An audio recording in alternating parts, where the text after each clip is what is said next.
Welcome everybody to episode 3 of Leaders of Innovation. I'm Brian McCarthy, and this is the show where we're exploring the topics and trends impacting accelerator programs and innovation delivery teams, both here in Australia and internationally.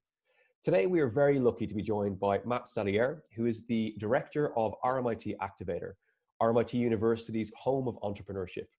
Matt has a wealth of experience in the university innovation space and is a leader of an awesome team driving entrepreneurial education, launching and scaling startups, both here in Melbourne, Ho Chi Minh City, and beyond. And when Matt isn't running innovation programs, he's keeping fit by running fast kilometers. Matt, you are very welcome. Thanks, mate. Appreciate it. Good to see you, Brian. Likewise. So I guess, the first question we always kick off with is, can you tell us, what are you working on right now? Yeah, look, no, I suppose you'd have to be living under a rock not to, to know the challenges facing education sector at the moment. So there's a lot of work going on internally, particularly at RMIT, but across the sector about, it's a really systems level change event, right? Like, this is not going to be solved by lopping the branches and trimming the edges. We have to rethink how we structure ourselves, rethink, how and what we're providing to who.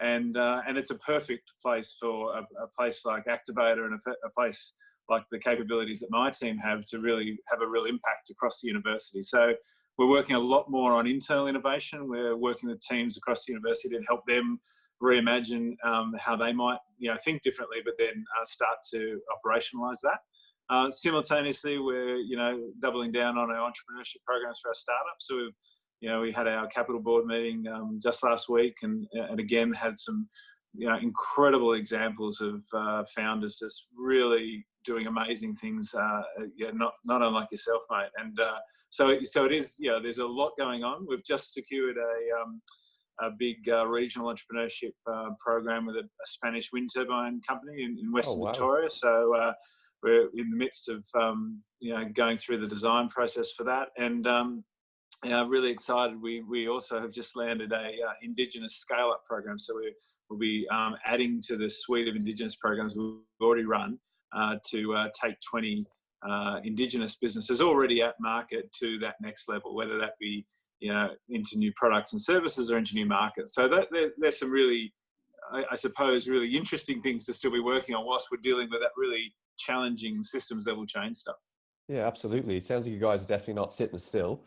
So what I'm kind of hearing is there's kind of 3 different zones there. There's the internal entrepreneurship piece, there's the external partnerships piece, and then there's the, I guess, review of what's happening now in terms of the landscape and how the university and the university business units such as Activator sit in amongst all of that.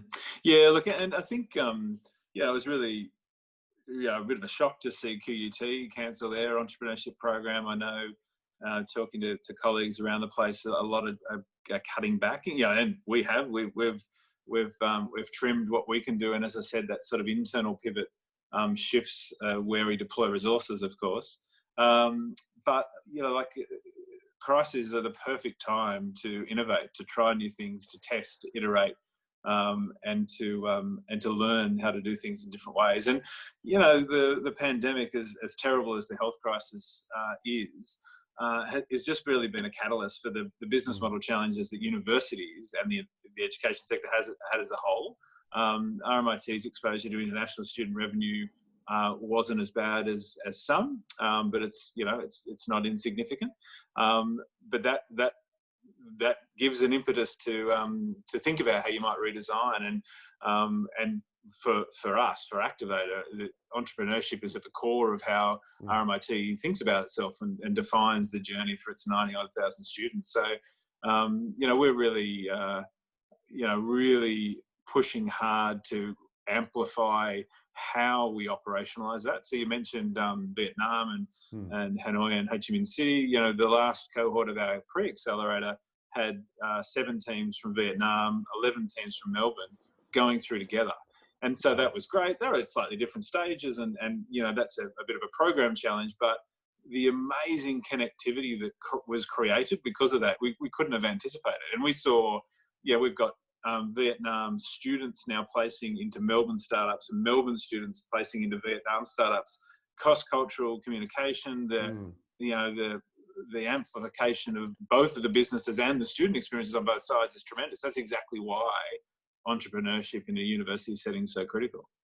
It's quite interesting when you touch on that. So it's that idea, I guess, of, as almost all evolution, forced evolution, right? So universities and the innovation ecosystem have found themselves in a more or less non-negotiable kind of situation at the moment, which is essentially evolve or, maybe don't survive.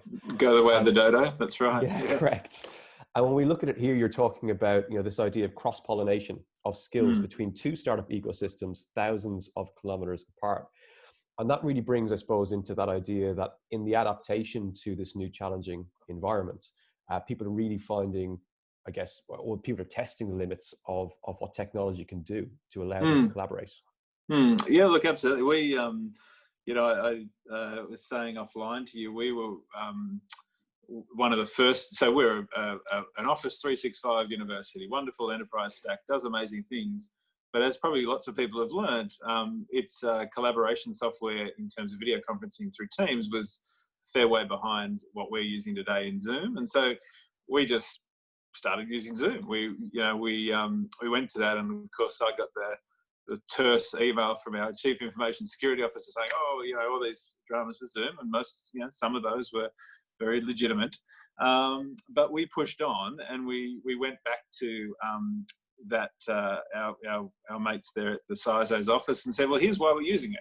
Here's how we can achieve as close to experiential, that visceral experience that's required when you're innovating, when you're collaborating and co-designing with different disciplines. This is how we're doing it. And so we use a combination of Zoom with Miro, a whiteboarding program, a cloud-based program like Mural, Padlets, and some other things as well, to actually create this really quite impactful experience. So we've actually, this year to date to end of June last year, we had about, I think, 950 attendees to programs and workshops and year to date, January to June 30, we had 3,700. Wow! And so we've amplified. Now, quantity isn't everything, but we've amplified our reach and the impact we have on students and startups and the corporate innovation ecosystem that we work with by using those tools. We ran a great webinar series really early on in March. It was sort of, I think we've seen these peaks and troughs of webinars and everything else as well, everyone with a camera is an expert now. But we ran some great webinars and engaged our corporate partners and talked about innovation in crisis and so on. We ran a couple on cybersecurity and, of course, pulling out some of this stuff around Zoom and how do you do virtual education, whether that be accredited or whether that be, startup acceleration style activities. How do you do that with the tools that you need to have available? And so, we've experimented. Some of it didn't work, but we've really learned a lot. We're actually running so we're using Miro, and we were part of a couple of global groups of, accelerator networks and learning design networks. So you sort of have these, these learning designers, and the two of the team were on one on Monday night with a bunch in Europe, and we think we're using Miro to an extent that others aren't, to use it to facilitate versus just So we've actually designed a little Miro course that we're going to be testing next week.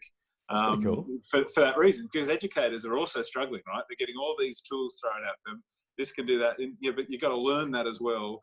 Plus, make sure it's designed in such a way that the learner, that the customer goes through the process. So, it's exactly what a university should be, and I think we're modelling it really well. But it hasn't been without its hiccups, passwords and CISO office negotiations, shall we say, notwithstanding. That brings me to a really interesting question, which is around the fact that, so obviously Activator sits as the home of entrepreneurship inside RMIT University. And for those who are listening or watching and are not familiar with it, I think RMIT has over about 100,000 students in the... 92, about 92,000. That's close enough to 100,000, Yeah, big number. Quite a lot, yeah. And I guess my question here is, what do you think the role is of Activator and similar programs in other universities in educating the university as to the possibilities out there. So, yeah. Yeah, look, and spot on. And I think that's what that internal innovation, that internal, entrepreneurial approach, hence the pivot to that. We took one whole team of 90 people through a 2-day hackathon a couple of weeks ago for that purpose. They had some projects, and universities have had a business model that's 900 years old. It's based around an agrarian calendar, so that the boys, because it was only boys, would go back and tend the fields in summer. So we haven't had that level of change or evolution, as you said earlier. So our role, absolutely, I think, is whole in the internal pieces, wholly and solely to help do that train the train a bit, help lift up the levels of understanding how to embed entrepreneurial content or entrepreneurial thinking into everything from what the student experiences in a course sitting in front of the computer, or heaven forbid when we're back in a tutorial room or a workshop, but also to help understand how to embed that into programs and to be comfortable with real-time, real-life learning. A lot of the education I did when I studied university way back was very static, and so today we know that that's just not the world. Even if we just took it from a technology point of view, let alone a business model point of view, if you can't keep up with the digitization, the ability of what those tools enable you to do to create impact, whether that impact is economic or it's environmental or social, cultural, political, whatever it is. So our role is very much to help those that are training the students, the 92,000 plus, to embed entrepreneurial thinking and consider how to change the way education is manifestly experienced, and then simultaneously to help those professional support and the research staff. We've got a wonderful research program that we're running in combination with the University of Melbourne, taking 35 researchers through essentially a ideation to MVP. These are early career PhD researchers.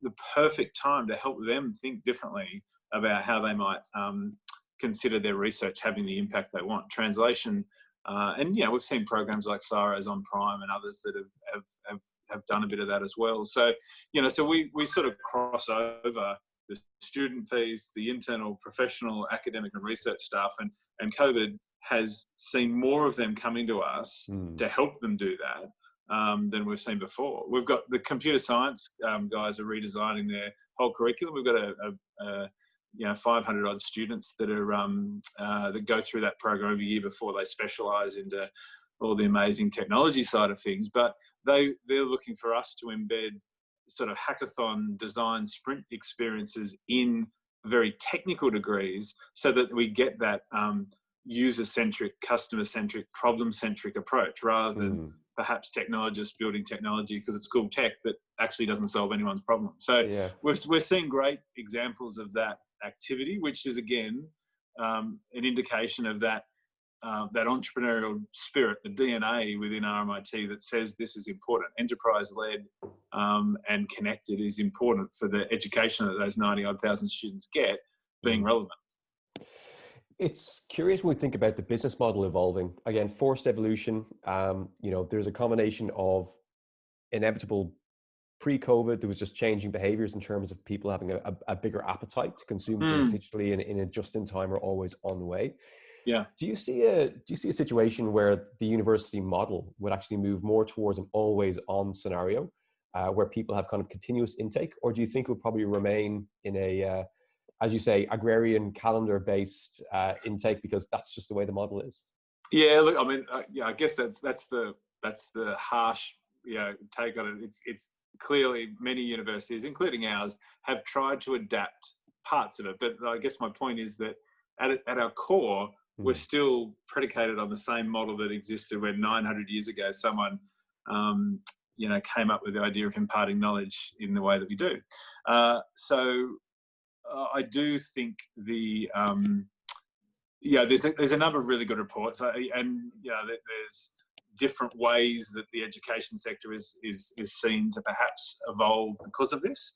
I've been listening to Scott Galloway. So Scott Galloway's got a great podcast. It's worth checking in on Professor G, but he's a NYU Stern marketing professor who very bluntly laments the changes that are coming, but is fully endorsement of it. So he's looking at the US college system. He'll say the tier threes will disappear.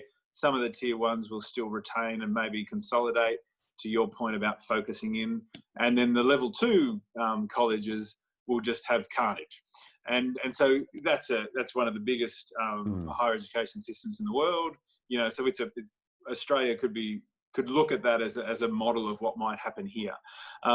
So I do think there's lots of different ways universities can go. You look at very research-intensive universities are now challenged because international student revenues were helping cover the gap of investment required in deep long-term research, which is absolutely critical. That yet to be applied, yet to be translated research is very important for Australia to lift up the value chain globally. Do we want to just be a supplier of knowledge, or do we want to be a creator of it? So I think there's an interesting moment here. These next 6 months will really tell how universities in Australia, the 40 odd of us that there are, adapt, and how entities like Activator and we're one of several within RMIT that are helping focus the university on the possibilities. And I'm hopeful that my colleagues in these roles in other universities are also being asked to step forward into that role for their university to help reshape how it might look.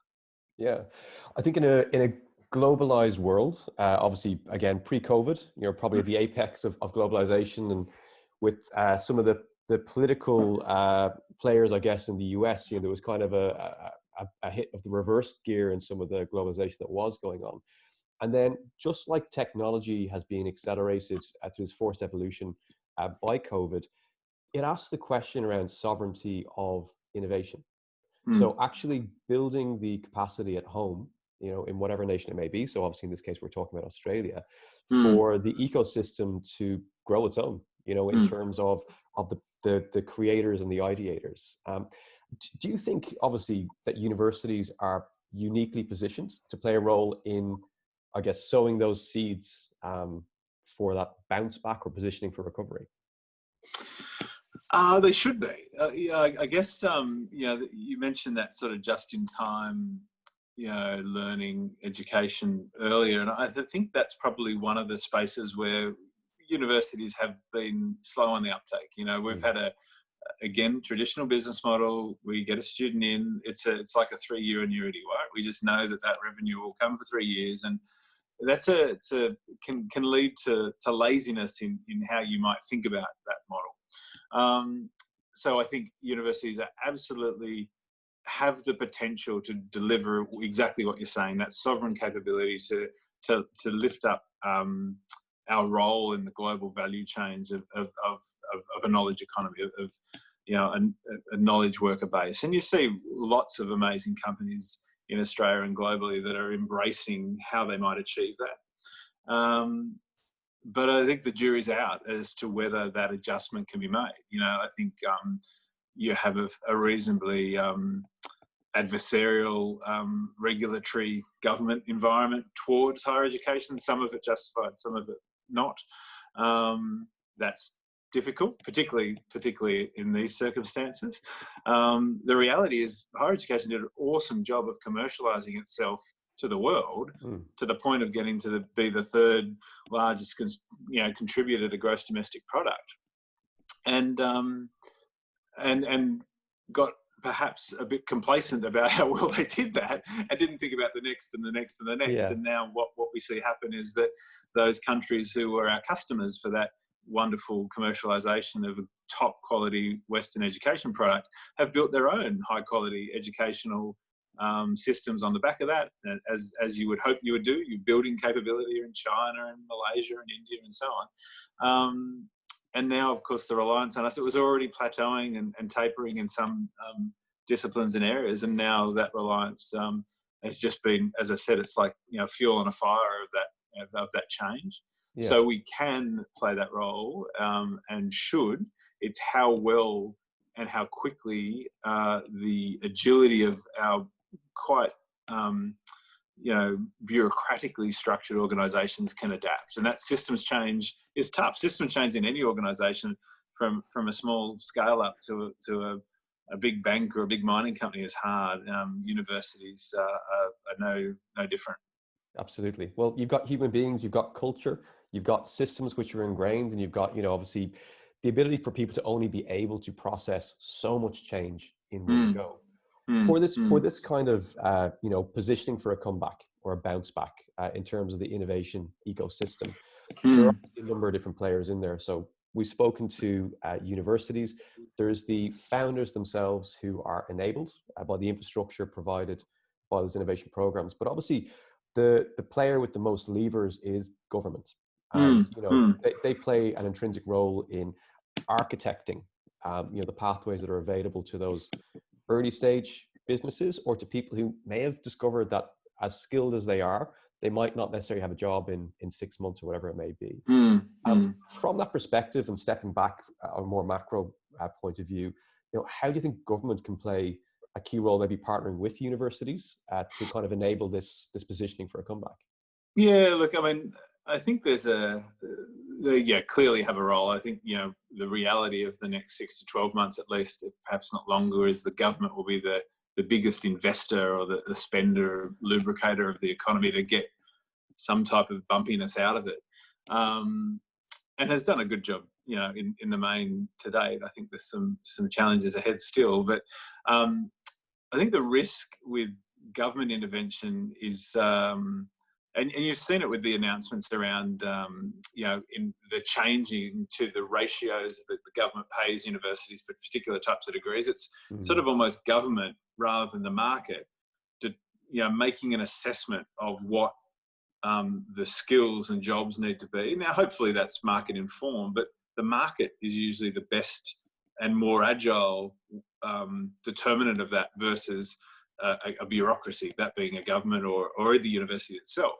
So the risk you run, particularly some of the education policy changes that they're ostensibly to help change business models of universities, is that you just become a factory for the skills that some at a point in time were determined to be necessary, versus being able to help you adapt to market demand and get better at the just-in-time piece. Look at our RMIT online offerings, and they can from start to finish spin up a new short course program. So 6 weeks usually, in about eight weeks, right? So they talk to the Australian Industry Group. We identify, and we did this only the back half of last year with blockchain. So identified 2 or 3 blockchain courses that were in demand. One that was focused on board director understanding of technology changes and DLT and how that would impact, and another at IT professionals and starting to think about the implications, and another at a broad, here's what blockchain and distributed ledger technology could do. So we're able to do that in a really short time frame, spin it up, get industry partners, Palo Alto Networks and others, get Australian Industry Group and those to say, yes, this is what we want, and then it's in market.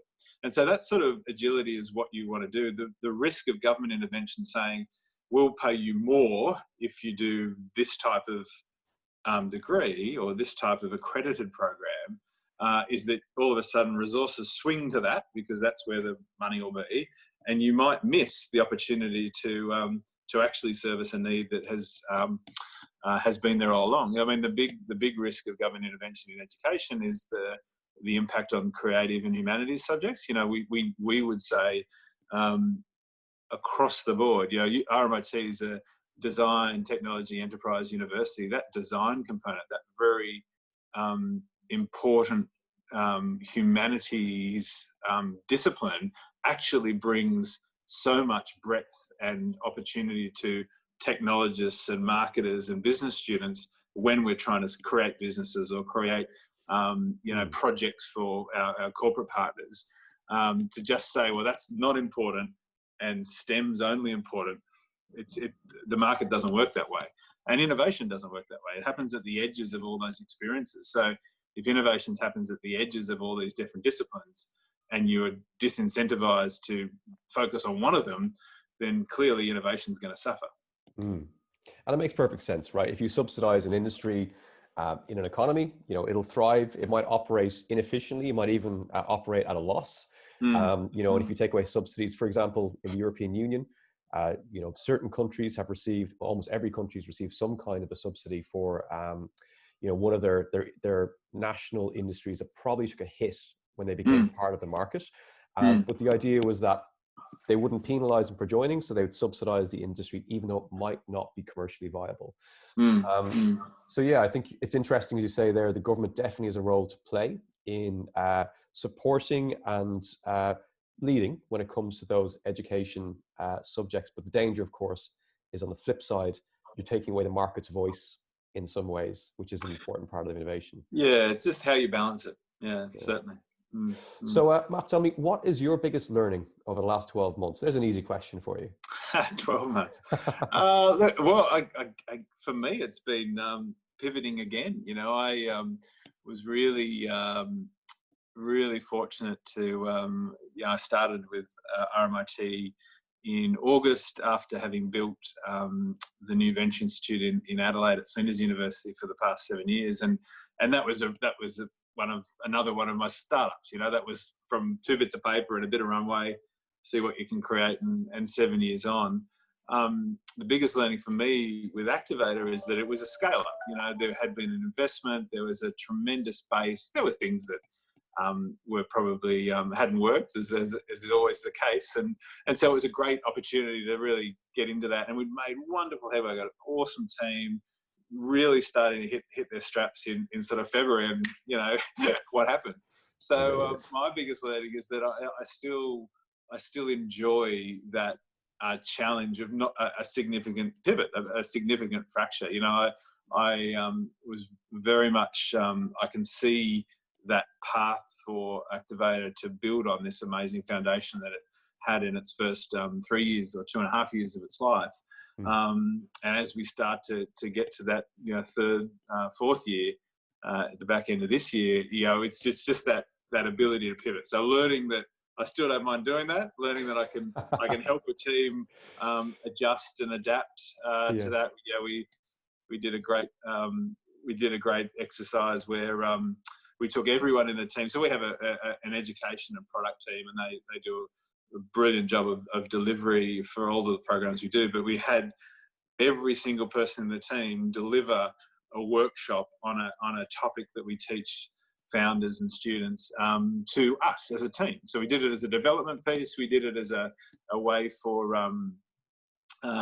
us all to get together and sort of we used it to work on a particular aspect of a program that we're trying to do as part of a retro or whatever. And it was this incredible, enriching experience. Everyone embraced it, and they were the best times. We were doing 2 a week for 5 weeks or 6 weeks or something. It was really great. So learning that I still enjoy the pivoting and relish it, and really learning what people are capable of and how to help them see that in themselves as well. It's been great. Love it. So tell me, crystal ball time, Australia's innovation landscape, 24 months, we're in July 2022. What does it look like? Yeah, innovation landscape is an interesting question, isn't it? Right? You think about how broad that is. It's sort of like, what does the market in Australia look like? Because I think everywhere should be thinking about what innovation and how it matters. I think there's some macro things. Like I'm watching what's happening with this distributed workforce piece. And looking at how NAB just shut down 2 buildings in Docklands in Melbourne there to essentially mothball them and consolidate staff who are requiring an office back to one office in Collins Street or Burke Street. I think there's going to be a really big shift to this mixed distributed working model. I think they'll have a massive effect on what CBDs are, what the commercial lease landscape looks like, what space looks like. I think there's a misnomer that productivity is lessened by remote distributed working. I think you can actually see really good signs of where that is actually enhanced. Perhaps not when you're doing homeschooling from home as well at the same time, but let's assume that in 2022 in July that school is back where it ought to be. But I think that's going to be quite interesting, having companies adjust to a much more rigorous assessment of how they create value, how they innovate, how they disrupt themselves with a distributed landscape, with a different view of space and so on. I mean, you see Atlassian have whole business units that only ever have virtual meetings. If one person's virtual, everyone has to be virtual at that meeting, or everyone should be. Yeah, companies like that are growing rapidly, that have found ways through it, give you some sort of signpost to what's possible. So I think that I'm interested in that. I think that we will see lots of companies really struggling with that, but I think lots of opportunities coming from it when it's embraced well. I think it's one of the things people have kind of said, isn't it? It's that the people who are coming through the high schools now and the primary schools, they're 8 or 15 or whatever it is, they've never actually had a job in an office. By the time they actually sit behind their first desk, they'll probably be looking back at how we worked even just a few years ago, and they'll think that it came out of the Jurassic period or something. You guys actually went into the office every single day on a packed tram. Yeah. Well, that's the thing. It was a very industrial revolution era. Evolution to pick your term of today, and I think it's the right time to challenge how productivity. I said about the using Zoom and Miro and other tools before, and there has been a tremendous way to create really experiential, breakout rooms and really deep value creating exercises. There is a visceral nature to innovation that is required, though, that physical connectivity, the serendipity of discussions when you're having a break in a workshop as you go and get some fresh air about, did you know? And that intention serendipity, we need to find ways to inject that into all of our lives. And so I think it's not an either or, it's about how we find the blend before it. I think there's no such thing as when do we get back to normal. I think it's about how we architect the new normal. And different sectors will need to do that in different ways. But I think it's now proven that we don't need to, travel for things as much as we do. I've talked to founders who have raised money off people in this last 4 months that they've never physically met. And I think that it's hard. It's definitely harder. It's probably less optimal and a longer journey to the same endpoint, but it's not possible. And so I think that just challenging the way we think about what has to happen. So my final question to you is, congratulations, Matt. Here is a $500,000 check. It's imaginary, unfortunately, and virtual. So you can take this today and you can invest it in any kind of program you want, so an innovation or acceleration program. The question really is, what is the niche, the startup or industry niche you would choose to back and why? Yeah, that's a great question, Brian. We've talked about education. I think there's absolutely a space to invest in that, to really make sure that we're doing systems level change. And so that might seem like a cop-out because that's the space I'm in. But, we've seen lots of ed tech companies disintermediating our industry for years and years and years. There's some wonderful reports. Navitas do a great one on it. But I think there's truly a role there at a real educator level. So I talked about trainer before. I think that part is really, there's a massive opportunity there to change the way educators educate for that entrepreneurial capability, that entrepreneurial thinking into everyone they're teaching, whether it be a corporate staff member or a high school or primary school student. So I'd invested in helping more of our educators get comfortable with baking in those principles of entrepreneurial thinking and innovation into everything we teach. I love it. Matt, you are a gentleman, and I know you're a very busy man, so thank you very much for generously giving us your time today. No worries. It has been enlightening, and as always, very enjoyable. And say thank you very much, and sure, you and I will be catching up offline anyway. But Matt Thanks very much, Salier mate. from RMIT Activator, thank you. Thanks, mate. Really appreciate it.